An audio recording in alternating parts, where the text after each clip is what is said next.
Hello दोस्तों, last video लेके आ गए हैं हम। किस पर? मैट्रिसेस की लास्ट वीडियो है। ये बनानी क्यों इंपॉर्टेंट थी? क्योंकि हम सिलेबस पूरा कवर कर रहे हैं, पूरा कंटेंट डाल रहे हैं, तो इस वजह से मैं ये डालूंगा। ये वीडियो मैं आपके लिए मैंने डाली है। क्या है ये? CBSE handbook. सीबीएसई हैंडबुक में का ये सॉल्यूशन हम करेंगे यहाँ पर। Exercise B. Sir exercise A कहाँ है? बेटा ए डाल चुके हैं ऑलरेडी, देख लो। अगर नहीं देखोगे तो कैसे पता चलेगा? सीबीएसई हैंडबुक की मैट्रिसेस का ही ये एक्सरसाइज ए हम डाल चुके हैं। प्लेलिस्ट में जाओ, वहीं पर मिलेगी। ठीक है ना? आज एक्सरसाइज बी करेंगे। ये करने के बाद मैट्रिसेस का पूरा टॉपिक हमने कंप्लीट कर लिया। इंट्रोडक्शन से लेके एमएल अग्रवाल से लेके एक एक क्वेश्चन हमने कंप्लीट करा है। ठीक है ना? चलो, ऑर्डर बताना है मैट्रिक्स का। अगर ए का ऑर्डर ये है, बी का ऑर्डर ये है, तो बात सही है। मल्टीप्लिकेशन तभी पॉसिबल है जब, मतलब एडिशन तभी पॉसिबल है जब ऑर्डर सेम है। तो वो कह रहा है कि ए माइनस बी कर दो या ए प्लस बी कर दो, तो दोनों का ऑर्डर मुझे 2/2 ऑर्डर ही देगा। ए और बी की मल्टीप्लाई करवाते हैं तो ऑर्डर क्या देता है? ये और ये सेम होना चाहिए। क्या सेम है तो मल्टीप्लिकेशन डिफाइंड है। ऑर्डर कैसे आ जाएगा? जो ये बच जाएगा, ये लास्ट वाला। कंफ्यूज मत होना, ये और ये ऐसे समझ लो कैंसिल हो जाता है। जो बच गया उसकी मल्टीप्लाई करवा दो। एडिशन में क्या ऐड हो सकते हैं? नहीं हो सकते हैं। ये मतलब नॉट डिफाइंड है। ये लिख दो कि यहां पर है ही नहीं है भैया, ये नहीं हो सकता। भैया ऑर्डर सेम होना चाहिए, ऑर्डर सेम नहीं है तो ये नहीं हो सकता ऐड। क्या मल्टीप्लिकेशन हो सकता है? मल्टीप्लिकेशन के लिए हम देखेंगे ये और ये सेम होना चाहिए। सेम है क्या? बिल्कुल है, तो मल्टीप्लिकेशन हो सकती है। और जो आंसर आएगा, ऑर्डर जो आएगा वो 2/2 आएगा, क्योंकि ये और ये तो खत्म हो गया। क्या बचा? 2/2 बचा, वो आ गया। अच्छा, इसमें इसमें भी एडिशन और सब्ट्रैक्शन नहीं कर सकते क्योंकि ऑर्डर सेम नहीं है। एडिशन और सब्ट्रैक्शन के लिए ऑर्डर सेम होना चाहिए। क्या मल्टीप्लिकेशन कर सकते हैं? ये और ये सेम होने चाहिए। क्या सेम है? हटा दो इन्हें, जो बच गया वही ऑर्डर है। 3/1 का ऑर्डर होगा। ठीक है। इसमें ये और ये सेम होने चाहिए, सेम है, हटा दो, तो 3/3 का ऑर्डर। अच्छा, ऐड हो सकते हैं क्या? ये ऐड भी हो सकते हैं। देखो ऑर्डर सेम है दोनों का, ए और बी का ऑर्डर सेम है, तो जो ऐड करके आएगा वो भी ऑर्डर सेम आएगा। अच्छा, अब यहां देखो, कंफ्यूज करने के लिए तो कैसे घुमाया हुआ है।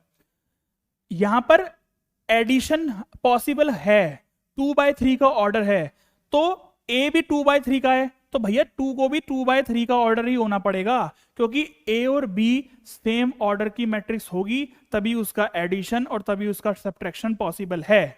अब आगे क्या करें? मल्टीप्लिकेशन में करें तो क्या आएगा? देखो, मल्टीप्लिकेशन पॉसिबल ही नहीं है क्योंकि ये और ये सेम नहीं है। ये और ये सेम नहीं है, तो ये और ये सेम नहीं है, तो इसका मतलब मल्टीप्लिकेशन पॉसिबल नहीं है। ठीक है, आगे। अब यहां पर कुछ भी नहीं दिया हुआ, यहां पर क्या लें? या अच्छा, यहां पर दिया हुआ है मल्टीप्लिकेशन, इसका मतलब मल्टीप्लिकेशन हो रखी है इसकी।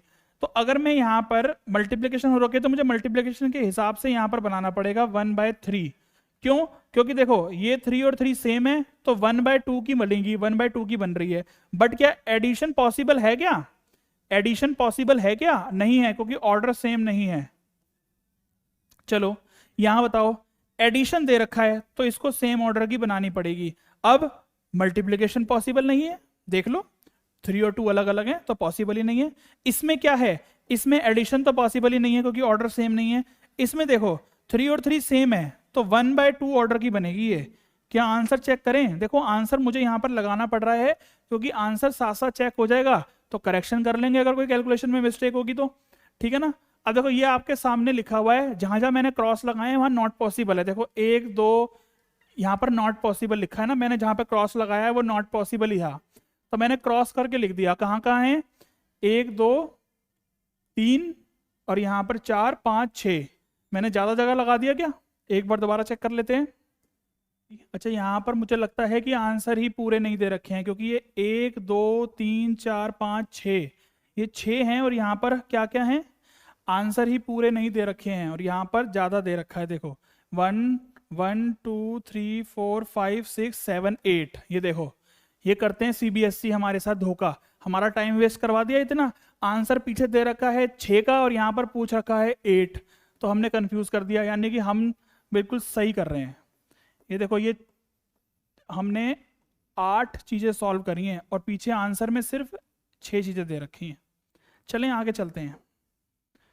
चलो, for A equal to this, B equal to this and C equal to this, show that this. अब ये चीज़ें मैंने आपको प्रॉपर्टीज में समझाई हुई हैं। अब मैं यहाँ पर बार बार वही चीज़ें मैं आपको कैलकुलेट करके दिखाता रहूँ, क्या फ़ायदा है। यहाँ पर प्रॉपर्टी मैंने बताई हुई है कि A B not equal to B A होता है। ये बार बार मैंने बताया हुआ है, 10 बार बताया हुआ है, बहुत बार बताया हुआ है, ठीक है ना। तो ये वाली बात दिमाग में छाप लो कि ए बी बी ए के इक्वल नहीं होता, ए बी बी ए के इक्वल नहीं होगा। दोबारा लिख देते हैं साफ साफ, सॉल्व करके आप खुद चेक करना, A B not equal to B A होगा, एक्सेप्ट एक केस में जब ए और बी डायगोनल मैट्रिक्स हो। यहां से दूर दूर तक मुझे नहीं लग रहा कि ए और बी डायगोनल मैट्रिक्स है, तो इस केस में ए बी बी ए के इक्वल नहीं आएगा और इसमें कॉम्यूटेटिव प्रॉपर्टी सेटिस्फाई नहीं करती, क्योंकि कॉम्यूटेटिव प्रॉपर्टी यही कहती है, ठीक है ना। एसोसिएटिव प्रॉपर्टी क्या कहती है, holds true for multiplication of 3 matrix, ठीक है। एसोसिएटिव प्रॉपर्टी यही कहती है कि A B C equal to A B और सी। ये वाली प्रॉपर्टी हम पढ़ चुके हैं, ये वाली प्रॉपर्टी भी हम पढ़ चुके हैं। एलजेब्रा ऑफ मैट्रिक्सेस पढ़ाया था, अलग से टॉपिक डाला हुआ है उसका, 30-35 मिनट्स की वीडियो है, उस पर ये प्रॉपर्टी मैंने समझाई हुई है। बस आपको यहाँ पर वेरीफाई करना है, तो वेरीफाई आप खुद चेक करना, एग्जाम में वेरीफाई करने के लिए नहीं पूछा जाएगा। नेक्स्ट क्वेश्चन क्या है, वेरीफाई दैट दिस। अब देखो ये भी प्रॉपर्टी है। अब देखो क्या क्वेश्चन डाले हुए हैं सीबीएसई वालों ने, मतलब क्या ही बोले। अब हमें पता है कि ए की मल्टीप्लाई, किसी भी मैट्रिक्स की मल्टीप्लाई आइडेंटिटी मैट्रिक्स में कर दो या आइडेंटिटी मैट्रिक्स की मल्टीप्लाई किसी भी मैट्रिक्स में कर दो तो वो मुझे ए ही देगा। चेक कर लो, सेम ऑर्डर की होनी चाहिए। अगर ए मैंने बनाई है, ये एक मैट्रिक्स है, ठीक है ना, और आइडेंटिटी मैट्रिक्स क्या होती है, आइडेंटिटी मैट्रिक्स होती है 1 0 0 0 1 0 0 0 1। इसकी आपस में मल्टीप्लाई करवा लो, जब मल्टीप्लाई करवाओगे ना वो ए के इक्वल ही देगा आपको, हमेशा हमेशा देगा ए के इक्वल। यहां पर बोला है कि I is the identity matrix of order 3/2 3/3। ये हमें बात समझ में आती है, ना भी लिखते तो भी हमें पता है कि हमें सेम ऑर्डर की लेनी पड़ेगी यहां पर, ठीक है। आगे बात समझ में। और पहली बात तो आइडेंटिटी मैट्रिक्स एक स्क्वायर मैट्रिक्स होती है, तो 2/2 और 3/3 ऑर्डर की ही होगी। और यहां पर 3/3 ऑर्डर की मैट्रिक्स दे रखी है ए, तो 3/3 ऑर्डर की ही हमें लेनी है आई। इस क्वेश्चन को भी आप कर लेना। अब देखो ये प्रॉपर्टीज मैंने समझाई हुई है आपको कि ए प्लस बी का ट्रांसपोज जब करोगे तो A transpose plus B transpose करवाया है, अलग से वीडियो बनी हुई है ट्रांसपोज ऑफ अ मैट्रिक्स की, 40 मिनट्स की वीडियो है। स्टार्टिंग के 15 मिनट टॉपिक समझाया है, लास्ट के 25 मिनट्स आपको क्वेश्चंस करवाए हैं एमएल अग्रवाल के, बहुत बढ़िया क्वेश्चंस हैं, वो करवाए गए हैं। ए बी ट्रांसपोज करोगे तो बी ट्रांसपोज ए ट्रांसपोज आता है। बहुत ही इंपॉर्टेंट, बहुत ही इंपॉर्टेंट क्या है ये प्रॉपर्टी है, मैंने बार बार समझाई है। अगर मान लो ए बी सी करके लिखा है तो पीछे से चलो, अरे पीछे से चलना है भैया, पीछे से ए बी सी डी, तो D transpose C transpose B transpose A transpose, ऐसे चलना है, ठीक है ना। तो ये वेरीफाई करना, उसको शो करना, अरे भाई क्यों टाइम वेस्ट करें, हम डायरेक्ट प्रॉपर्टी क्यों ना याद करेंगे। हमने प्रॉपर्टी याद कर ली, बात खत्म। जब क्वेश्चन आएगा उस पर डायरेक्ट अप्लाई कर देंगे। वेरीफाई करने के लिए तो पहली बात आपसे पूछ भी नहीं रहा एग्जाम में, ठीक है ना।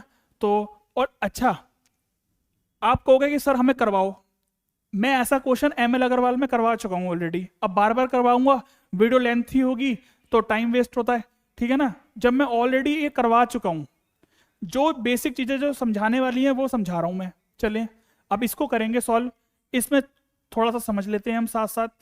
वैसे तो ऐसे क्वेश्चंस भी मैं करवा चुका हूं कि ए एक मैट्रिक्स है, फाइंड करना है ए स्क्वायर, फटाफट ए स्क्वायर की वैल्यू निकाल लो। ए स्क्वायर की वैल्यू कैसे निकालेंगे, मल्टीप्लाई करेंगे,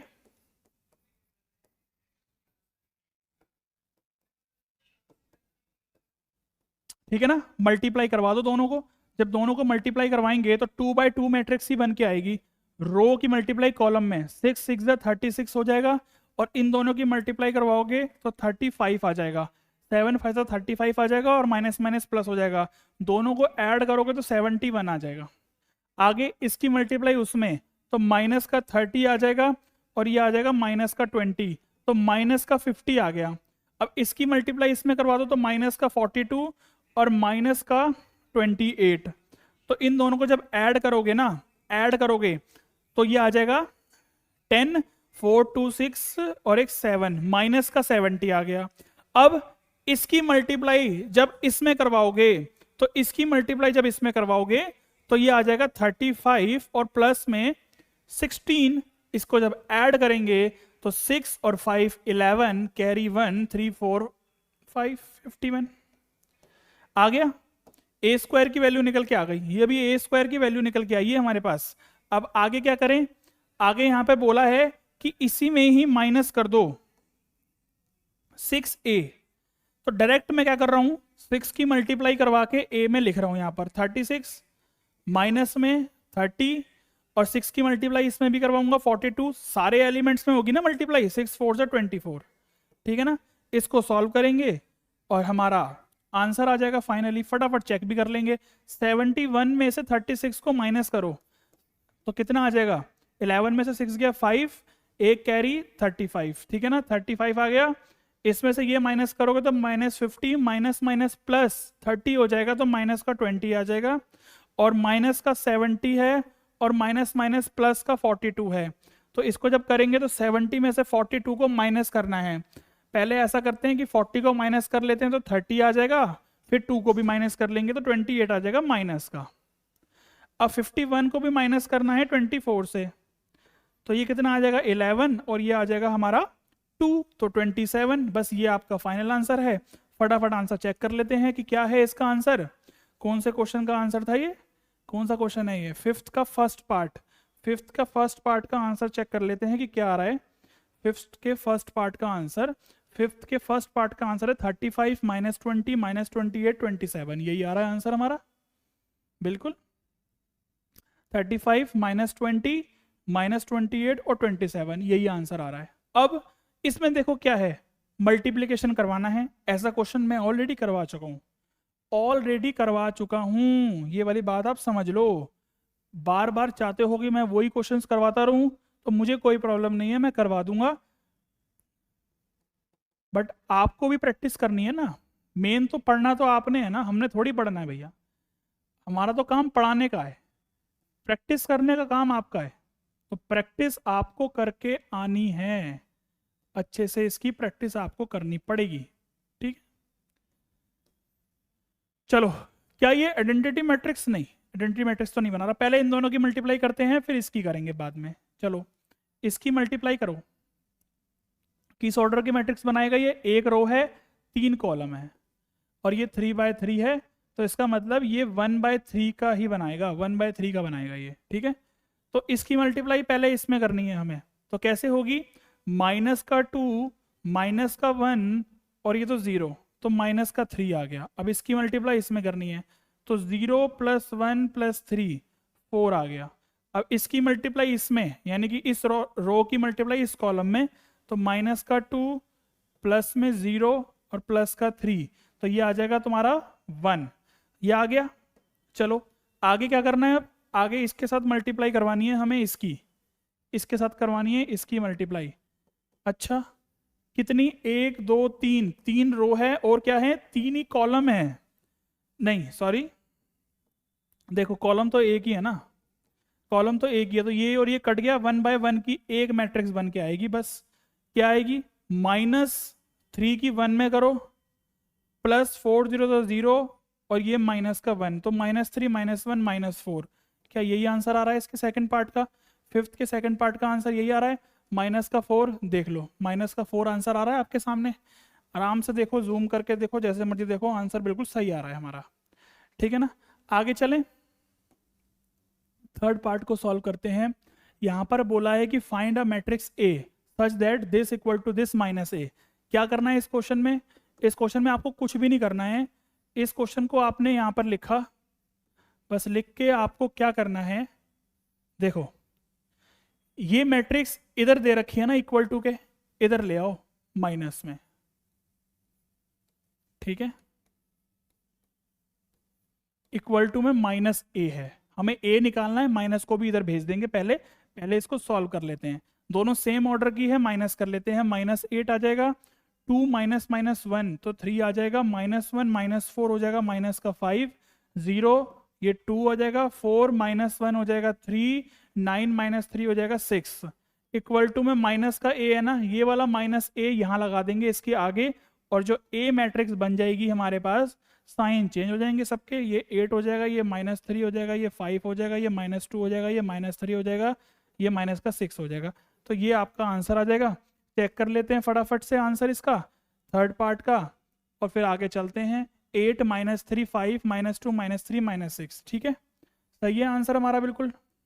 8 -3 5 और -2 -3 -6, ठीक है। आगे चलें, अब ये वैल्यूज निकालने वाले क्वेश्चन देखो, बढ़िया क्वेश्चन होते हैं, ये पूछे जाते हैं एग्जाम में। कुछ क्वेश्चंस बढ़िया भी हैं, ऐसी बात नहीं है, मैं सारे क्वेश्चंस को बेकार नहीं कहूंगा। If the matrix x equal to this is equal to the matrix y equal to this, then find the value of ये। x मैट्रिक्स और y मैट्रिक्स इक्वल है, बस इक्वल पुट कर दो उसको, और कुछ नहीं करना, और फिर उसके बाद हमें सॉल्यूशन करवाना है उसका, ठीक है ना। तो p minus Q 2p plus r, 2p minus Q 3r plus s, ठीक है ना। इक्वल पुट कर दो बस p कॉरस्पॉन्डिंग एलिमेंट्स को, ये -1 हो जाएगा, यहाँ से 2p plus r equal to 5 हो जाएगा, यहाँ से कुछ वैल्यू निकल के आएगी क्या, 2p minus Q equal to 0 हो जाएगा, तो यहाँ से निकल के आ जाएगा 2p इक्वल टू q, तो अच्छा सब्स्टिट्यूट कर देते हैं वैल्यू, और यहाँ से 3r plus s equal to 13 आ जाएगा। यहाँ से अगर मैं q की जगह पर 2p पुट कर दूं, तो q की जगह पर 2p अगर यहाँ पर मैं पुट कर दूं, देखो p तो ऐसे ही रहेगा, और q की जगह पर 2p इक्वल टू -1, ठीक है। यहाँ से अगर मैं सॉल्व करूं तो ये आ जाएगा माइनस का p इक्वल टू -1, तो यहाँ से ये कट गया, तो सिंपल p की वैल्यू कितनी आ गई 1। ये p की वैल्यू अगर मैं यहाँ डाल दूं तो q की वैल्यू भी आ जाएगी, चलो तो q की वैल्यू भी आ गई 2, तो p की वैल्यू आ गई और 2 की वैल्यू आ गई। यहाँ से r की वैल्यू निकाल सकते हैं p पुट करके, देखो इसको लिखते हैं थोड़ा सा नीचे, अभी इसको लिखेंगे बाद में, पहले यहाँ पर देखो, अगर मैं यहाँ से डायरेक्ट r की वैल्यू निकाल लूँ तो r की वैल्यू मेरे पास 3 आ जाएगी, r की वैल्यू आ गई, और क्या था 3r plus s equal to 13 था, ठीक है। r की वैल्यू मैंने निकाल ली 3, यहाँ से सॉल्व करेंगे तो s की वैल्यू आ जाएगी 13 माइनस का 9, यानी कि s की वैल्यू आ गई 4। क्या फटाफट चेक कर लें अपना आंसर, p की वैल्यू 1, q की वैल्यू 2, r की वैल्यू 3, s की वैल्यू 4, 1 2 3 4 ऐसे आ रहा है आंसर। तो चेक करते हैं फटाफट आंसर क्या है, देखो 1 2 3 4 आंसर क्या है हमारा, धड़ाधड़ बिल्कुल सही आया है हमारा आंसर। फटाफट से आप इसका चाहे स्क्रीनशॉट ले लो, चाहे आप इसको सॉल्व करके देख लो, वैसे तो छोटे से में सॉल्व हो गया ये, ठीक है ना। आगे चलें, हो गया इसका ये वाला पार्ट भी सॉल्व। फिफ्थ पार्ट में क्या बोला है, बस सिंपल सी बात बोली है और कुछ नहीं है। चलो सॉल्व करते हैं, कोई अच्छे से क्वेश्चन डालता सीबीएसई तो मज़ा भी आता करने में, है ना बच्चों। आपको भी लग रहा होगा कि सीबीएसई ने क्या डाल दिया, सर आप क्या करवा रहे हो। बेटा मैं क्या करूं, सीबीएसई ने डाला है तो करना पड़ेगा, करना पड़ेगा तो करेंगे, कोई बात नहीं, प्रैक्टिस हो जाएगी हमारी, बढ़िया बढ़िया क्वेश्चंस भी लेके आएंगे। टेंशन क्यों ले रहे हो, एक बार कंटेंट डालने तो पूरा कंटेंट डल गया और आपका साथ में प्यार मिलता गया, आप सब्सक्राइब करते रहो चैनल को, शेयर करते रहो, लाइक करते रहो, ठीक है ना। बस उसके बाद फिर बढ़िया बढ़िया क्वेश्चंस डालेंगे कि बस आपको कहीं जाने की जरूरत नहीं है, सब कुछ यहीं मिलेगा। चलो मल्टीप्लाई करवा दो अंदर, 6 - 3 9 3 2 8 14 4। आपके एग्जाम से पहले, इस सेशन के एग्जाम से पहले कंटेंट डल गया एक बार, उसके बाद इतने बढ़िया बढ़िया क्वेश्चंस डालेंगे आपके लिए कि मतलब बहुत भयंकर भयंकर लेवल के क्वेश्चंस डालेंगे कि मतलब सारा पेपर आपको मिलेगा, ठीक है। तो बढ़िया तरीके से सॉल्व करेंगे क्वेश्चंस को, बढ़िया तरीके से कैलकुलेशन करेंगे। चलो आगे बस इसको माइनस कर दो, 6 - 2 करेंगे 4 आ जाएगा, -3 - 8 हो जाएगा, माइनस का 11, -3 -8 -11, 9 -14 करेंगे तो -5 आ जाएगा, और 3 -4 करेंगे तो -1 आ जाएगा। क्या आंसर चेक कर लें अपना? देखो 4 -11 -5 और -1, चलो क्या आ रहा है? 4 -11 -5 -1, बिल्कुल ठीक आ रहा है। कर दिया हमने सॉल्व, आंसर भी हमारा क्या हो गया? मैच हो गया। चलें आगे 6th क्वेश्चन पर। If A equal to this and B equal to this, then find a matrix C such that. अच्छा, C मैट्रिक्स फाइंड करने के लिए बोला है। चलो करते हैं C मैट्रिक्स को फाइंड, बढ़िया तरीके से करेंगे इसको भी सॉल्व। कैसे करेंगे? देखो ये क्या है, ये जो बना हुआ है ना, नल मैट्रिक्स है, ये याद रख लो, नल मैट्रिक्स है, कहीं जीरो मत समझ लेना इसे। अब यहां पर देखो मैं क्या करने वाला हूं। क्या करने वाले हो सर? अगर मैं इसको उठा के उधर भेजूं तो ये -2 भी था, इधर जाके +2 भी हो जाएगा। ये +3a है, इधर जाके -3a हो जाएगा। ऐसा क्यों किया? ऐसा मैंने इस वजह से किया, कैलकुलेशन इजी हो जाएगी आपके लिए ये, ठीक है ना। चलो ये करने के बाद पहले b की वैल्यू पुट कर दो, यहां पर जो भी दे रखा है b की वैल्यू यहां पर पुट कर दो। b की वैल्यू पुट कर दी, a की वैल्यू पुट कर दो। फटाफट इसको हम सॉल्व करवा देते हैं कि क्या आएगा हमारा आंसर। चलो 4 को कहाँ भेजेंगे? 4 को भी अभी नीचे भेजेंगे, पहले यहाँ पर सॉल्व कर लेते हैं एक बार, ठीक है ना, बाद में भेजेंगे, पहले इसको सॉल्व करेंगे। 2 की मल्टीप्लाई करवाओ तो ये आ जाएगा -10 और ये आ जाएगा 2। ये अंदर मल्टीप्लाई करवाएंगे तो कितना आएगा? 24, 0, 12, -6, 9, 18, ठीक है, ये आ गया। आगे 4 को भेजेंगे, अभी टेंशन मत लो, पहले इसको माइनस करवाते हैं। ये आ जाएगा -20 और फिर ये आ जाएगा -4, फिर ये आ जाएगा -4, फिर ये आ जाएगा 8 -12 -4, फिर 4 माइनस प्लस तो 10 और -10 -9 -10 -9 -19, 2 -18 हो जाएगा -16। अब क्या करें? अब भेजेंगे नीचे 4 को, डिवाइड कर देंगे ना, 4 चला जाएगा ऐसे और C हमारी पास मैट्रिक्स निकल के आ जाएगी, C निकल के आ जाएगी यहां से, ठीक है। अगर 4 को नीचे भेजूंगा तो 1/4 हो जाएगा, 4 से इसको डिवाइड कर रहे हैं, ऐसा समझ लो कि 4 को नीचे भेजा 1/4 हो गया, फिर 4 से इसको डिवाइड करेंगे, ठीक है ना। तो डायरेक्ट डिवाइड करके लिखते हैं, बस डायरेक्ट इसको डिवाइड करके हम लिखेंगे। कितना आ जाएगा? -4 -5, 4 से इसको डिवाइड करेंगे -5 आ गया, फिर इसको डिवाइड करेंगे -1 आ गया, फिर इसको डिवाइड करेंगे -1 आ गया, 10/4 करेंगे तो 5/2 आ जाएगा। इसको जब सॉल्व करेंगे तो -19/4 आ जाएगा। पॉइंट में निकालने की जरूरत नहीं है, बस ऐसे ही छोड़ देंगे, और जब इसको डिवाइड करेंगे तो -4 आ जाएगा। आंसर चेक कर लेते हैं फटाफट से, क्या आंसर आएगा इसका।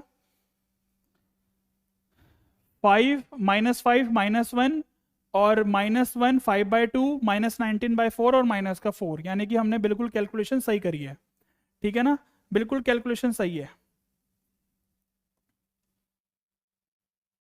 चलो इस क्वेश्चन को एक बार स्क्रीनशॉट ले लेना, वैसे तो आप बैक करके देख लो या पूरा देख लो, इसमें अब आ गया, यहाँ पर पूरा क्वेश्चन आ गया। आगे चलें 7th क्वेश्चन पर चलते हैं। अब देखो यहाँ पर क्या है, बस सॉल्व करके छोटी छोटी सी वैल्यूज ही तो निकालनी है हमें, सॉल्व करके छोटी छोटी सी वैल्यूज निकालनी है हमें। 2a - 3b, ab, ba, ab - ba, simple values निकालनी है ना। तो बस ये आप होमवर्क में कर सकते हो क्वेश्चन, ये मुझे नहीं लगता कि मुझे करवाने की जरूरत है। सिंपल 2a - 3b करो, ab करो, ba करो, ab - ba करो, बस ये काम करना है आपको। ये तो बहुत इजी है, हमने कितने सारे क्वेश्चंस कर लिए इसके, करते आ रहे हैं मैट्रिक्स में अब तक, सब कुछ यही कर रहे हैं। बस इसमें बोला है कि शो करो this equal to null matrix, ठीक है ना। 2 क्वेश्चन और बचे हैं और ये वीडियो कंप्लीट हो जाएगी आपकी। CBSE हैंडबुक के क्वेश्चन हमने कंप्लीट कर लिए जो एक्सरसाइज B के थे। चलो for a equal to this show करो a की पावर 3, ये तो थोड़ा लेंथी हो जाएगा बट कोई नहीं, करते हैं। a की पावर 3 निकालना है, इसका मतलब हमें पहले a² निकालना पड़ेगा, उसके बाद फिर हम दोबारा a की मल्टीप्लाई करेंगे, फिर निकलेगा ए। थोड़ा सा कैलकुलेशन इसकी लेंथी है, बट आपको हैबिट बनानी पड़ेगी इसकी। तो 1 2 3, 3 माइनस 2 1, 4 2 1, ठीक है ना। इन दोनों की मल्टीप्लाई करवाते हैं और फिर देखते हैं कि क्या आएगा। ए स्क्वायर निकल के आएगा अभी, और हमें निकालना क्या है, ए क्यूब निकालना है, ठीक है ना। वैसे इतनी बड़ी कैलकुलेशन करने के लिए एग्जाम में पूछी नहीं जाएगी, बट सीखेंगे हम फिर भी कि क्या है। चलो, रो और कॉलम फटाफट करते हैं। 1 प्लस 3 2 जा 6 प्लस 4 3 जा 12, कितना आ गया ये, 19 आ गया। ठीक है, आगे चलो, ये रो और ये कॉलम ले लो। 1 2 जा 2, 2 2 जा 4, तो माइनस का साइन लग जाएगा क्योंकि प्लस माइनस माइनस हो जाएगा। और 3 2 जा 6, तो ये आ जाएगा माइनस का 2 प्लस 6, और ये आ जाएगा 6 में से 2 जाएंगे तो 4 आ जाएगा। उसके बाद ये और ये ले लो, तो 1 3 जा 3 प्लस 2 1 जा 2 प्लस 3 1 जा 3, तो 3 और 3 6, और ये 8 आ गया। चलो आगे चलें। इस तरीके से आपको मतलब मल्टीप्लिकेशन ऑफ मैट्रिक्स की कैलकुलेशन इतनी स्पीड में करनी आनी चाहिए। तो 3 1 जा 3 हो जाएगा, फिर ये हो जाएगा माइनस का 3 2 जा 6 और 1 4 जा 4, ठीक है। कितना आ जाएगा, माइनस का 3 प्लस 4 यानी कि 1। अब इस रो की मल्टीप्लाई इस कॉलम में, तो 3 2 जा 6, माइनस माइनस प्लस हो जाएगा, तो 2 2 जा 4 और 1 2 जा 2, तो ये आ जाएगा 12। अब 3 3 जा 9, माइनस का 2 प्लस का 1, तो 9 और 2 माइनस करके 7, 7 और 1 8। उसके बाद देखो, 4 1 जा 4 प्लस 3 2 जा 6 प्लस 4 1 जा 4, कितना आ जाएगा, 14, 14 आ जाएगा। उसके बाद 4 2 जा 8, 4 2 जा 8 और माइनस का 2 2 जा 4 और प्लस का 2 1 जा 2, तो 4 प्लस 2 आ जाएगा 6, ठीक है। लास्ट बचा है बस 4 3 जा 12 प्लस 2 1 जा 2 प्लस 1 1 जा 1, 4 3 जा 12, 2 1 जा 2 और 1 1 जा 1, ये हो जाएगा 14 और 1 15। ये अभी ए स्क्वायर निकल के आया है। देख लो कि इतना टाइम तो लगेगा ही लगेगा। इस वजह से इस टाइप का क्वेश्चन जो होता है, सिर्फ आपको एक ही क्वेश्चन दिया हुआ है, जिससे कि समझाने के लिए। ऐसा क्वेश्चन अगर बनेगा तो बड़े मार्क्स में बनेगा, बट इतना बड़ा क्वेश्चन आता नहीं है एग्जाम में, ठीक है ना। अब इसकी मल्टीप्लाई, मतलब समझ रहे हो क्या है, क्या हो रहा है, क्या खेल हो रहा है हमारे साथ। इसकी मल्टीप्लाई दोबारा करवाओ ए मैट्रिक्स में, तब निकल के आएगी ए क्यूब। ये मतलब होता है ए क्यूब निकालने का, ठीक है ना। तो इसकी मल्टीप्लाई दोबारा करवाओ अब। तो यहां पर हमें थोड़ा सा इसको छोटा करना पड़ेगा, तब जाके हमारा पूरा क्वेश्चन यहां पर फिट आएगा। चलो देखते हैं, यहां से ए स्क्वायर निकल के आ गया, इसकी मल्टीप्लाई करवाते हैं दोबारा से, ए क्यूब आ जाएगा। अब जो निकल के आएगा वो ए क्यूब निकल के आएगा। अब ए क्यूब निकल के आएगा, चलो मल्टीप्लाई करवाते हैं। 19 1 जा 19 हो जाएगा, प्लस में 4 3 जा 12 हो जाएगा, और प्लस में 8 4 जा 32। इसको ऐड करेंगे, कितना आ जाएगा ऐड करने पर, ये आ जाएगा 12 और 2 14, 1 1 2 3 और 3 6 64। चलो इसकी मल्टीप्लाई इसमें करवाएंगे तो 38 आएगा, माइनस में 4 2 जा 8 आएगा, और फिर 8 2 जा 16 आएगा। तो ये 30 प्लस 16 आ जाएगा, यानी कि 46 हो जाएगा। आगे चलें, इसकी मल्टीप्लाई इसमें करवानी है, तो 19 3 जा 57 हो जाएगा, प्लस 4 1 जा 4 प्लस 8 1 जा 8, तो 57 प्लस 12 हो जाएगा, यानी कि आ जाएगा 9 और 6 69 आ जाएगा। चलें आगे,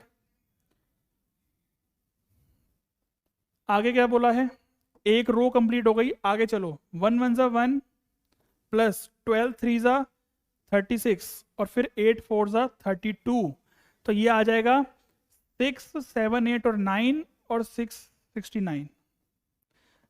चलो 1 2 जा 2 माइनस 24 प्लस 16, ये आ जाएगा माइनस का 22 प्लस 16, इसका मतलब माइनस का 6।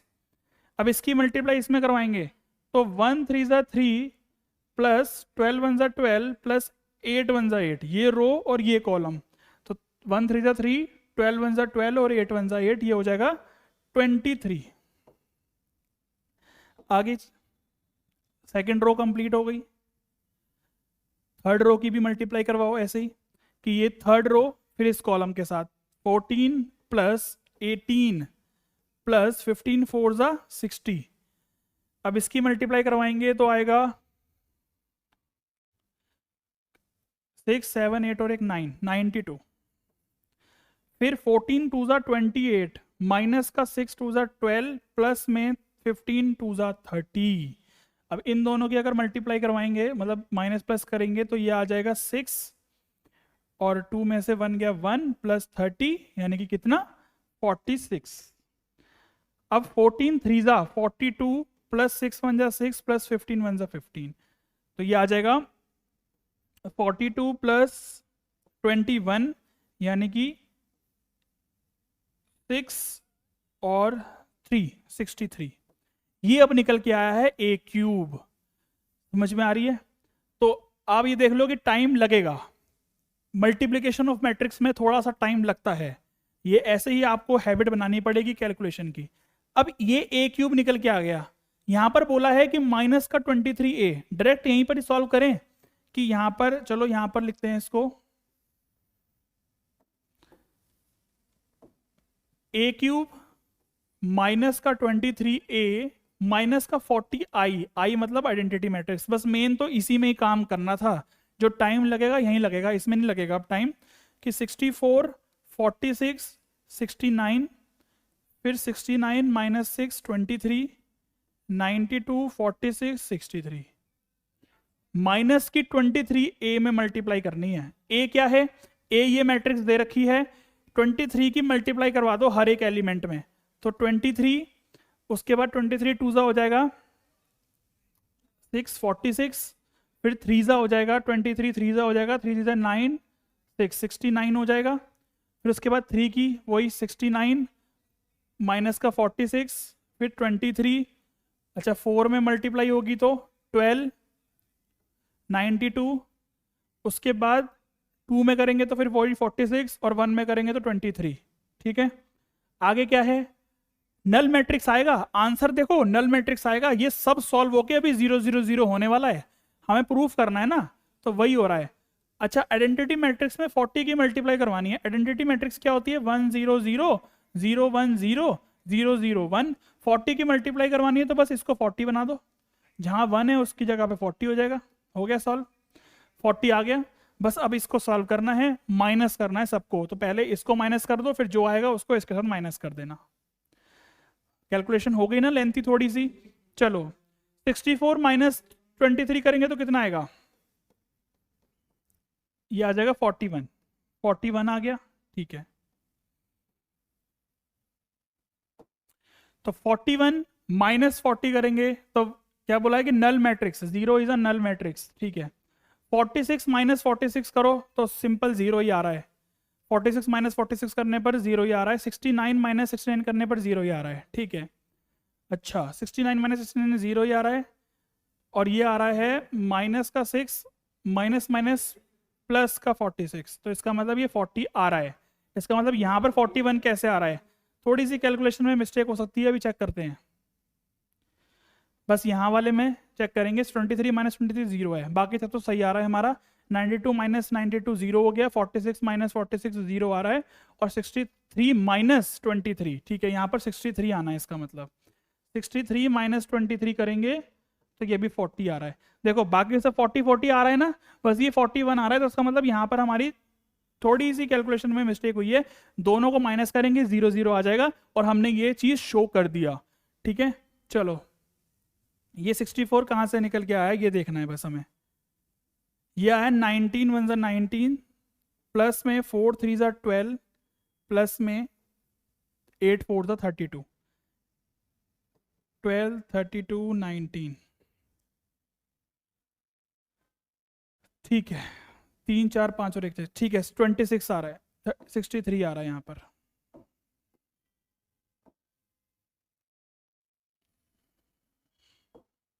सिक्सटी थ्री जब इसको इसमें से माइनस करेंगे तो 40 आ जाएगा।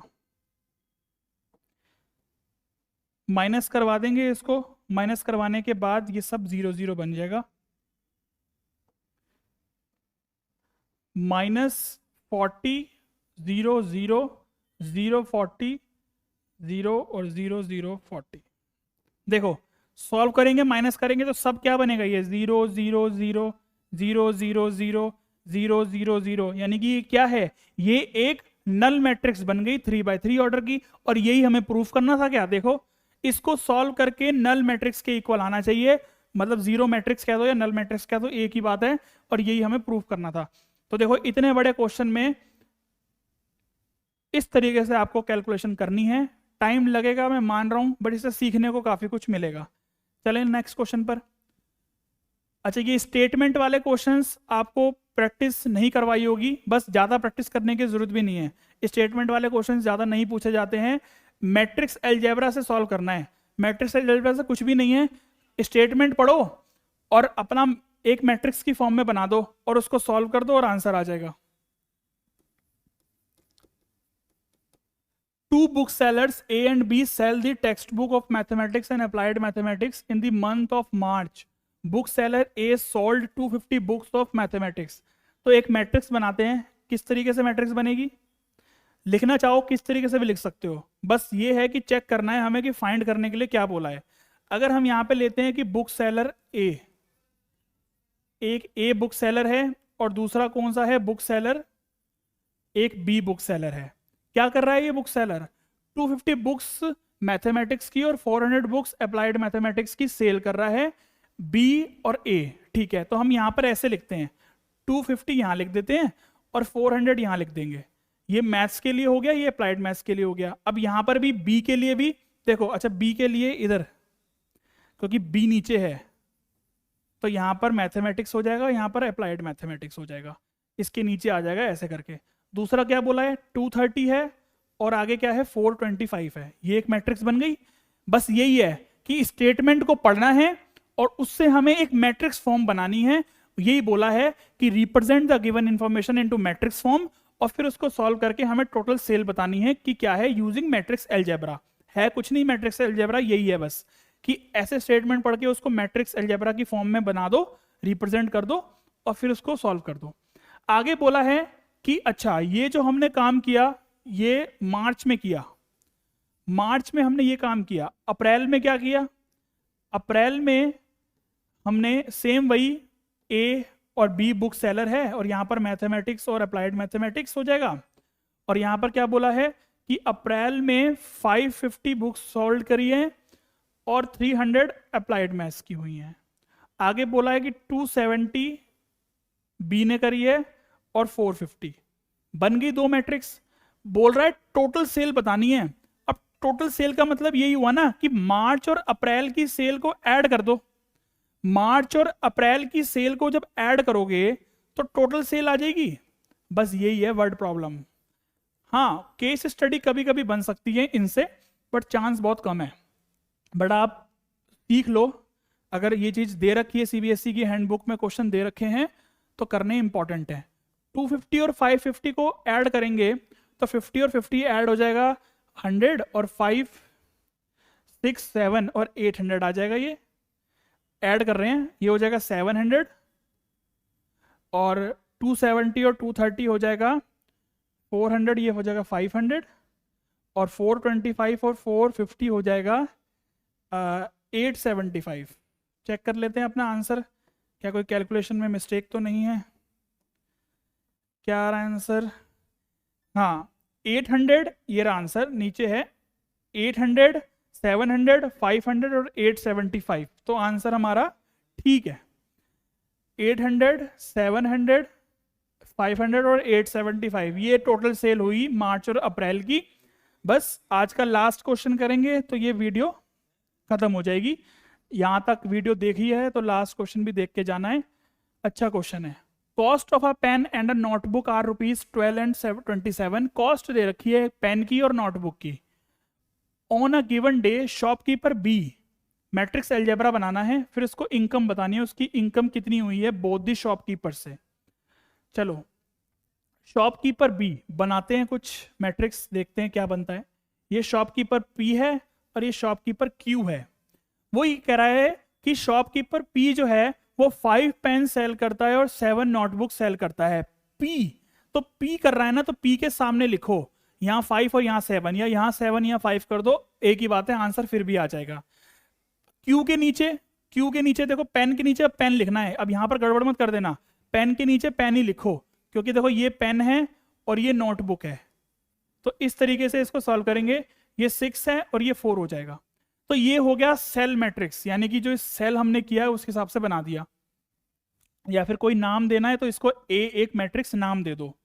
उसके बाद बोला है कि बी मैट्रिक्स में ये बोला है कि cost of a pen and a notebook are ₹12 and 27। कैसे बनाओगे इसको? समझने वाली बात ये है। अब देखो समझने वाली बात क्या है, हमें इनकम बतानी है। इनकम कैसे बताते हैं? जितना हमने सेल किया उसकी मल्टीप्लाई करेंगे कॉस्ट के साथ। जैसे कि अगर मैं कहता हूं कि मैंने 5 पेन बेच दिए और एक पेन की कॉस्ट थी 5 रुपए, तो कितने रुपए की मेरे को इनकम हो गई होगी? 25 रुपए की हो गई ना। 5 5 25। छोटा सा एग्जांपल देके समझ में आ गया कि अगर मैंने जितने आइटम सेल करे हैं और उसकी एक आइटम की कॉस्ट हमें दे रखी हो, तो मल्टीप्लाई करवा लो, टोटल इनकम आ जाएगी। तो इससे हमें ये समझ में आ गया हमें इन दोनों की मल्टीप्लाई करवानी है। ठीक है, अब ये 2 by 2 की मैट्रिक्स बना रहा है, तो हमें इसको इस तरीके से लिखना पड़ेगा, इस मैट्रिक्स को इस तरीके से लिखना पड़ेगा कि मल्टीप्लाई डिफाइंड हो। अब मल्टीप्लाई डिफाइंड कब होगी? ए बी की मल्टीप्लाई डिफाइंड तभी होगी कि इसका जो कॉलम है इसके रो के इक्वल होना चाहिए। पहली बात तो यहां पर तो तुम चाहे कुछ भी लिखो, ये चीज तो होनी चाहिए। इसका मतलब 2 रो होनी चाहिए। यहां पर 2 रो का मतलब ये हो गया ऐसे, और हमारे पास 2 ही आइटम है, तो इसका मतलब हमें यहां पर 5, मतलब जो भी लिखा हुआ है यहां पर पेन और नोटबुक की कॉस्ट हमें यहां पर ऐसे लिखनी पड़ेगी। यानी कि 2 रो हो गया, एक कॉलम बना रहा है ऐसे। ये चीज आपको लिखनी पड़ेगी, ऐसे ही लिखना पड़ेगा। अब आप कहो कि ऐसे क्यों नहीं लिखा, ऐसे क्यों नहीं लिखा? नहीं लिख सकते ना, क्योंकि इसकी मल्टीप्लिकेशन डिफाइंड नहीं है और हमें डिफाइंड करनी है ना, क्योंकि इनकम फाइंड करना है। इनकम फाइंड करने के लिए दोनों की मल्टीप्लाई करवानी पड़ेगी, दोनों की मल्टीप्लाई करवानी पड़ेगी। मल्टीप्लाई के लिए मुझे दूसरे मैट्रिक्स का ऑर्डर उस हिसाब से बनाना पड़ेगा कि मल्टीप्लाई हो जाए। अब जब इन दोनों की हम मल्टीप्लाई करवाएंगे तो कैसे लिखेंगे ऑर्डर? देखो ऐसे लिखा जाएगा, ये इस तरीके से। अब देखो आप देख सकते हो कि सिंपली ए बी डिफाइंड है, यानी कि ये जो निकल के आएगा अब इनकम आएगा, तो ये इनकम डिफाइंड है। ये जो हम निकाल रहे हैं इन दोनों की मल्टीप्लाई करके वो इनकम आ रहा है। ठीक है ना? कैसे? इसकी मल्टीप्लाई इसमें करनी है। किस ऑर्डर की मैट्रिक्स बनेगी? 2 by 2 ऑर्डर की बनेगी, और ये 2 by 1 की है, तो इसका मतलब 2 by 1 की बनेगी। इस तरीके से बनेगा इसका ऑर्डर। इसका जो ऑर्डर बनेगा वो इस तरीके से बनेगा, ऐसे बनेगा। इसकी मल्टीप्लाई इसमें करवाएंगे तो ये आ जाएगा 560 प्लस में, और ये आ जाएगा, चलो मैं यहाँ पर लिख के भी दिखा देता हूँ जिससे कि डायरेक्ट ना करूँ तो आपको समझ में। 60 प्लस 27, 7 सा करेंगे 189 आ जाएगा। ठीक है ना? ये आ जाएगा 2 by 1 की बनेगी ये, और इसकी मल्टीप्लाई इसमें करेंगे तो आ जाएगा 72 प्लस में इसकी मल्टीप्लाई इसमें करेंगे तो आ जाएगा 7 4 द 28, 2 कैरी 7 2 ज़ा 108। बस ऐड कर दो और फाइनल आंसर आ जाएगा आपका। चेक भी करेंगे, टेंशन क्यों ले रहे हो? 18 और 6 को ऐड करेंगे तो 249, और इसको ऐड करेंगे तो 0, और 7 और 8 1, और ये ठीक है ना 180 आएगा। हाँ बात सही है ये तो बिल्कुल। तो इसका मतलब ये है कि P ने 249 रुपीज की इनकम करी है और Q ने 189 से करी है। मतलब उस शॉपकीपर से उस बंदे ने इतनी इनकम करी है। कैसे? देखो, बुक सेलर P जनरेट करता है अपनी अमाउंट इनकम की 249, देखो ऐसे सॉल्व किया हमने भी, और Q जनरेट करता है अमाउंट 180 रुपीज। क्या यही है? बिल्कुल यही है। देखो आगे बात समझ में। तो इस तरीके से आपको सॉल्व करना है कि बुक सेलर जो P है वो उसकी इनकम 249 होगी, मतलब वो 249 इनकम जनरेट करेगा, अमाउंट अपनी जनरेट करेगा, और जो Q है वो इतनी अमाउंट जनरेट करेगा। तो ये हमने क्वेश्चंस कंप्लीट करवा दिए हैं आपको। जोरदार क्वेश्चंस थे, कुछ ऐसे ही थे। ऐसे कहने का मतलब हम कर चुके थे ऑलरेडी। ठीक है ना।